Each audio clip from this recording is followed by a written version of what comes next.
सुप्रभात बच्चों। आज हम कक्षा 6 विषय हिंदी उपविषय संधि पर चर्चा करेंगे। संधि संधि का अर्थ है मेल अर्थात संयोग, यानी कि दो वर्णों में जब कोई मिलकर परिवर्तन होता है तो उसे संधि कहते हैं। आप परिभाषा देखिए, दो वर्णों के मेल से होने वाले परिवर्तन को संधि कहते हैं। जैसे रमा प्लस ईस। आप यहाँ उदाहरण देखेंगे, रमा प्लस ईस। रमा में माँ में आ है और ईस का जो ई है, ये दोनों वर्ण मिलकर बने ए, तो बना रमेश। शिक्षा प्लस आलय, द्वितीय उदाहरण देखिए, शिक्षा प्लस आलय। यहाँ शिक्षा में जो क्षा में आ है और आलय का आ है, यानी दो आ मिलकर बना दीर्घ आ, तो बना शिक्षालय। अब संधि के भेद जान लेते हैं।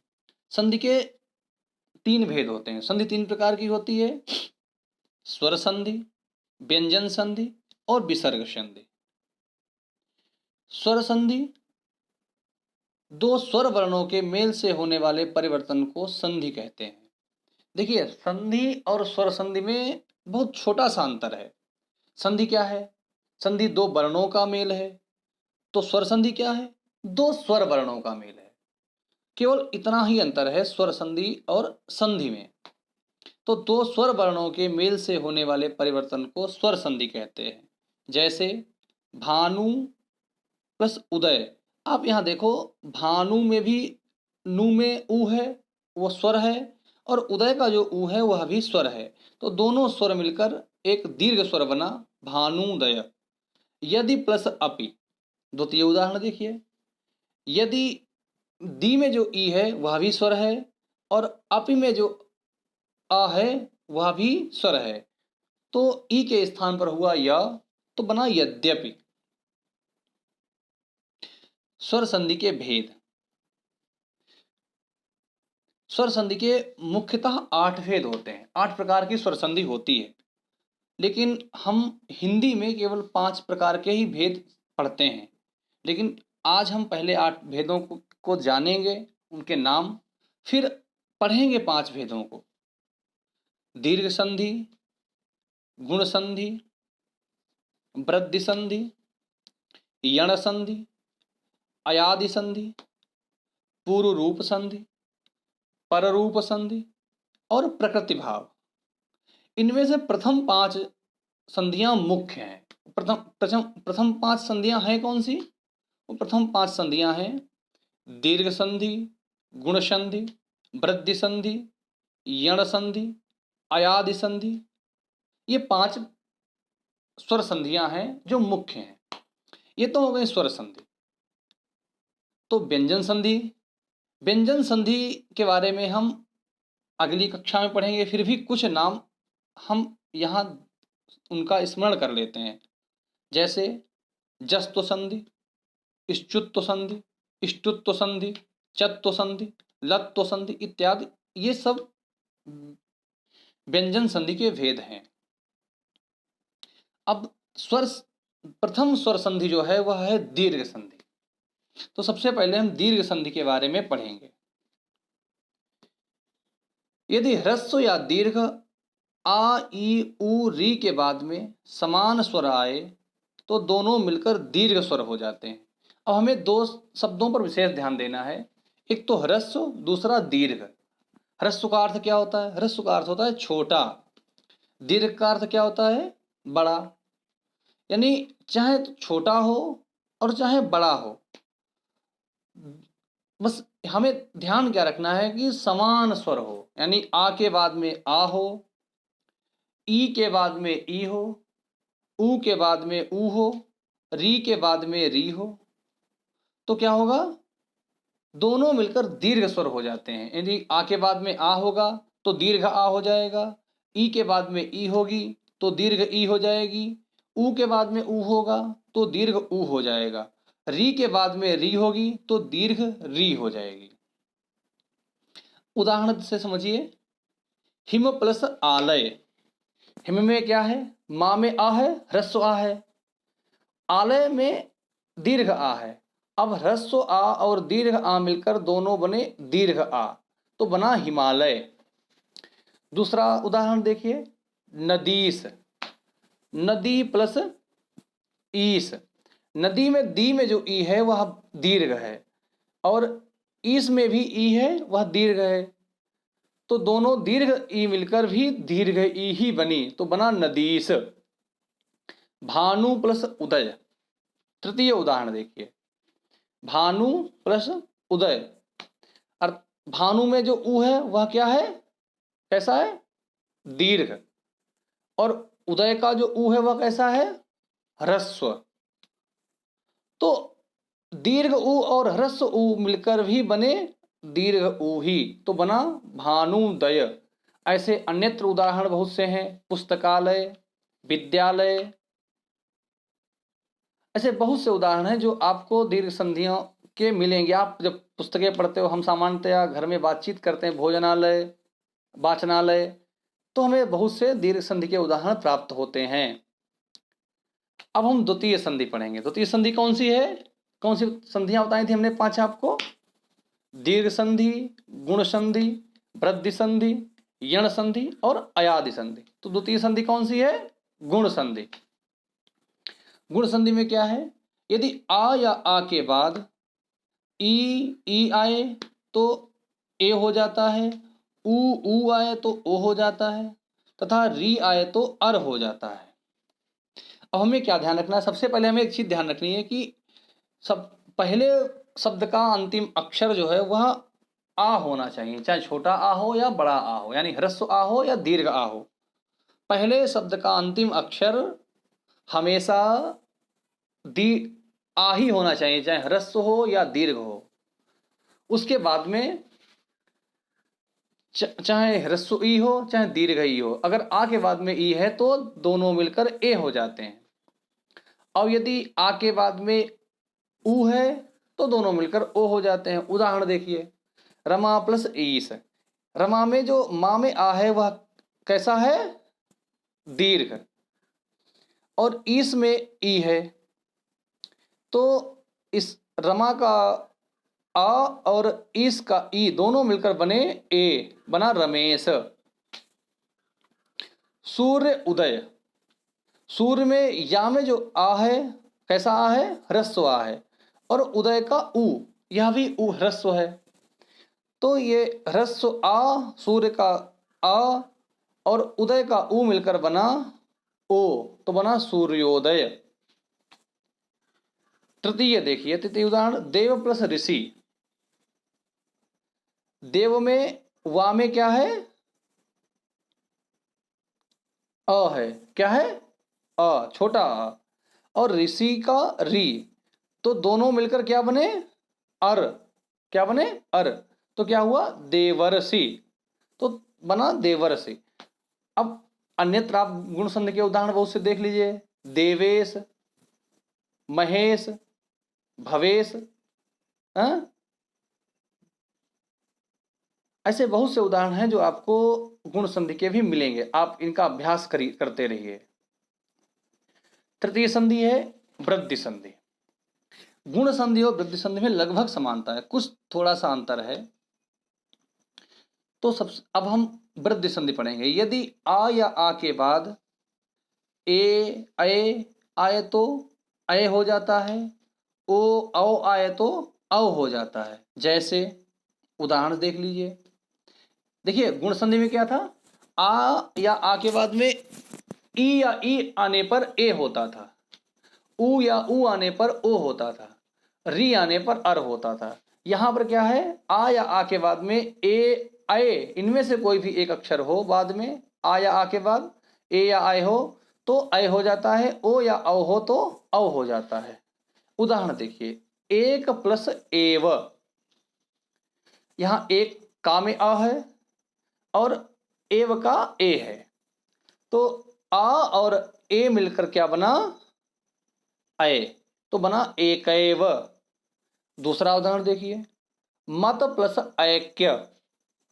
मत में क्या है, आ है, छोटा आ है ना, मत में छोटा आ है और ऐक्य का अय है, तो बना मतैक्य, यानी दोनों आ और अय मिलकर बने अय, तृतीय उदाहरण देखिए, महा प्लस ओज।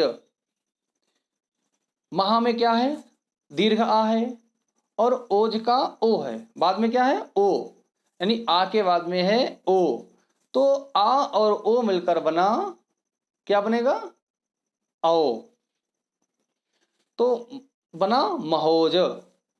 चौथा उदाहरण देखिए, महा औषध।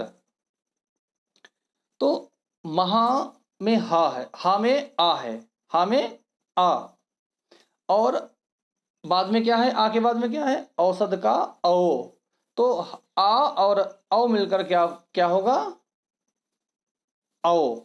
आ और औ मिलकर भी बना औ, तो बना महौषध। ऐसे बहुत से और उदाहरण होंगे जिनको आप देखिए और उनका अभ्यास करिए। चतुर्थ संधि है यण संधि। अब हमें देखिए, अभी तक हमने दीर्घ संधि पढ़ी, गुण संधि पढ़ी और वृद्धि संधि पढ़ी। इन दोनों तीनों संधियों में एक समानता थी। समानता क्या थी, जो परिवर्तन होता था यानी जो बदलाव होता था वह दोनों वर्णों के स्थान पर होता था, पहले और दूसरे दोनों वर्णों के स्थान पर। लेकिन अब हम जो दो संधियां पढ़ेंगे, यण संधि और अयादि संधि, इनमें वो परिवर्तन दोनों वर्णों के स्थान पर नहीं होगा, केवल एक वर्ण के स्थान पर होगा, और वह भी पहले वाले वर्ण के स्थान पर होगा। देखिए, हमेशा वर्ण जो है वो दो शब्दों में होते हैं, ये तो आप जानते हो कि संधियां जो है वह हमेशा दो वर्णों में होती है, लेकिन वो दो वर्ण हमेशा दो शब्दों में होते हैं। जैसे प्रतिपक्ष एक, यानी एक शब्द है प्रति, दूसरा है एक, लेकिन पहले शब्द का अंतिम अक्षर और दूसरे शब्द का पहला अक्षर, इनमें संधि होती है। तो आप परिभाषा देखिए यण संधि की। यण संधि, यदि ह्रस्व या दीर्घ ई उ री के बाद कोई असमान स्वर आए तो ई का या, उ का व तथा री का रा हो जाता है। जैसे प्रति प्लस एक। अब देखिए, प्रति यानी ती में ई है, तो ई के स्थान पर क्या हो जाएगा, ई के बाद में क्या होना चाहिए, असमान स्वर होना चाहिए, तो ए है। तो ए समान स्वर तो है नहीं, क्योंकि ई के बाद अगर समान स्वर होगा तो ई ही होगा। ई के बाद में ए कभी भी समान स्वर नहीं होता है, असमान स्वर है, तो ई के स्थान पर क्या हो जाएगा, या हो जाएगा। क्या हो जाएगा, या। लेकिन हमेशा ध्यान रखना, ई के स्थान पर जो या होगा वह आधा होगा, उ के स्थान पर वह होगा वह भी आधा होगा, री के स्थान पर जो रा होगा वह भी आधा ही होगा। तो हमें इस चीज का विशेष ध्यान रखना है। तो प्रति प्लस एक यानी ई के स्थान पर हुआ य, लेकिन आधा ही हुआ, तो आधा ता और या आधा या मिलकर भी आधा ही रहे, तो अंत में क्या हुआ, ए आके या में मिल गया, तो बना प्रत्येक। अब दूसरा देख लीजिए उदाहरण, सु प्लस आगत। सु में क्या है, उ है, तो उ के स्थान पर क्या हो जाएगा, व कैसा होगा, आधा होगा। जब आधा सा और आधा व दोनों मिलकर भी आधे ही रहे, क्योंकि व्यंजन बिना स्वर के पूर्ण नहीं होते हैं। फिर क्या हुआ, आगत का आगत पूरा शब्द उसमें मिल गया, तो आगत का आ स्व में मिल गया, तो स्वागत, तो बना स्वागत। तीसरा उदाहरण देखिए, पितृ प्लस आज्ञा। अब देखिए, पितृ में ता में री है, क्या है, री, और बाद में क्या है, आज्ञा। आज्ञा यानी री के बाद में है अ, तो री के बाद में समान स्वर तो है नहीं, असमान है, यानी असमान माने भिन्न, जो एक जैसा न हो।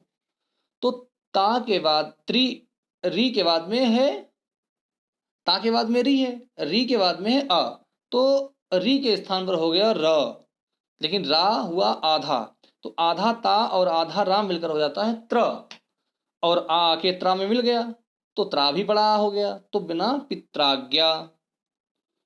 अब एक अंतिम संधि जो मैं आज पढ़नी है वह है अयादि संधि। अयादि माने अय है जिसके आदि में। तो अयाद संधि की क्या परिभाषा है, यदि ए ऐ ओ औ के बाद कोई भी स्वर आए तो इनके स्थान पर क्रमशः अय, आय, आव हो जाता है। जैसे हरे प्लस ए बराबर हरे। देखिए हमें एक चीज ध्यान रखनी है इसमें, क्रमशः का मतलब क्या होता है, क्रम से, यानी ए के स्थान पर होगा अय, अय के स्थान पर होगा आय, ओ के स्थान पर होगा अव के स्थान पर होगा आव। क्रमशः का मतलब होता है क्रम से, बिल्कुल सीरियल से। तो हमें एक चीज ध्यान रखनी है।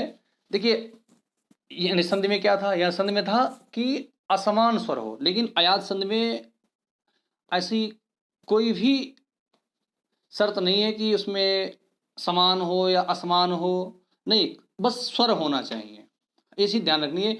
ए, अय, ओ, औ के बाद में कोई भी स्वर हो तो ए के स्थान पर अय हो जाता है, अय के स्थान पर आय हो जाता है, औ के स्थान पर ओ के स्थान पर अव हो जाता है, और औ के स्थान पर आव हो जाता है।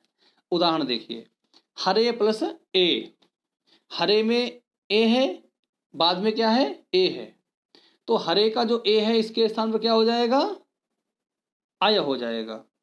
अय में अब चूंकि जब हरे से ए निकल गया, ए के स्थान पर हो गया अय, तो हरे हर अय ए बचा, तो हर में रा आधा हो गया था, तो आ मिल गया, तो रा पूरा हो गया, तो हर य ए बचा, तो और इधर या आधा है, तो ये ए या में मिल गया, तो हर ए बन गया। नई धन अक, नई माने यहां देखिए, नई धन अक यानी ना में अय है, उसके बाद क्या है, आ है, तो अय के स्थान पर क्या बताया था हमने अभी, क्या बताया था, आय, अय के स्थान पर होता है आय, तो यहां अय गायब हो जाएगा, बचेगा न आय अक। अब ना में आ मिल जाएगा तो ना पूरा हो जाएगा ना, और बचा या में आ मिल जाएगा तो या भी पूरा हो गया नाय, और उधर का बचा तो का मिल जाएगा तो नायक। तीसरा उदाहरण देखिए, भो प्लस अन, क्या है तीसरा उदाहरण, भो प्लस अन, अर्थात भा में जो ओ है उसके बाद में क्या है, स्वर है, स्वर कौन सा है, अ, उसके बाद में स्वर है अ, तो ओ को क्या हो जाएगा, क्या बताया था हमने, ओ को हो जाएगा अव, तो भ अव अन इतना हुआ, ओ तो गायब हो गया, तो बचा क्या, भा अव अन, तो भा में आ मिल गया तो भा पूरा हो गया, भा बना। अब वा में आ मिल जाएगा तो वा भी पूरा हो गया, तो भाव पूरा हो गया, इधर ना बचा, ना जुड़ गया तो भवन। तो ये आपकी अभी तक पढ़ाई गई जो प्रथम 5 संधियां आपके हिंदी विषय में चलती हैं वो आपको समझाई, इनका अभ्यास करिए, आपको अच्छे समझ में आएंगी। आज बस इतना ही। व्यंजन संधि एवं विसर्ग संधि के विषय में चर्चा तथा उनका वर्णन हम अगली कक्षा में करेंगे। अब आप लोग दिए हुए अभ्यास कार्य का को स्वयं करने का प्रयास करें। कुछ प्रश्न पूछ रहे हैं जिनको हल करने की स्वयं में कोशिश करें, और इनके अतिरिक्त आप कुछ और चीज़, जैसे आप कुछ उदाहरण अपने आप से देख सकते हैं, कुछ शब्द आपको मिले उनका संधि विच्छेद कीजिए, फिर देखिए कि किस संधि के शब्द हैं। आप जब दिनचर्या में हम बातचीत करते हैं या जब पेपर पढ़ते हैं तो उसमें बहुत से शब्द ऐसे मिलते हैं जिनमें संधियां होती हैं, उन संधियों को संधि विच्छेद कीजिए और फिर ये देखिए किस संधि का ये शब्द है। अभ्यास कार्य में कुछ प्रश्न है। प्रथम प्रश्न है, संधि किसे कहते हैं। अभी हमने आपको बताया था संधि किसे कहते हैं। फिर स्वर संधि के भेद, स्वर संधि के कितने भेद हैं, द्वितीय उदाहरण है। तो स्वर संधि के कितने भेद हैं हमने बताया था आपको याद भी होगा। आपको उसको अपने आप से लिखना है, एक आप नोटबुक बनाइए, उस पर आप उनको लिखिए। दीर्घ संधि की परिभाषा लिखिए। अब दीर्घ संधि हमने आपको समझाई है, उसकी परिभाषा आपको लिखनी है। चतुर्थ प्रश्न है, विद्यालय की संधि विच्छेद कीजिए। देखिए हमने आपको बताया था अभी ना, शिक्षालय, भोजनालय, जैसे शिक्षालय और भोजनालय ऐसे ही विद्यालय। अब आपको बस थोड़ा सा अपना दिमाग यूज करना है और उसमें संधि बतानी है, कौन सी संधि है, उसका संधि विच्छेद करना है। उसके बाद में पंचम प्रश्न है रमा प्लस ईस। इसमें क्या करना है, रमा प्लस ईस की संधि करनी है। संधि कीजिए और ये वही बताइए किस संधि का शब्द है ये। आज की कक्षा में बस इतना ही। धन्यवाद।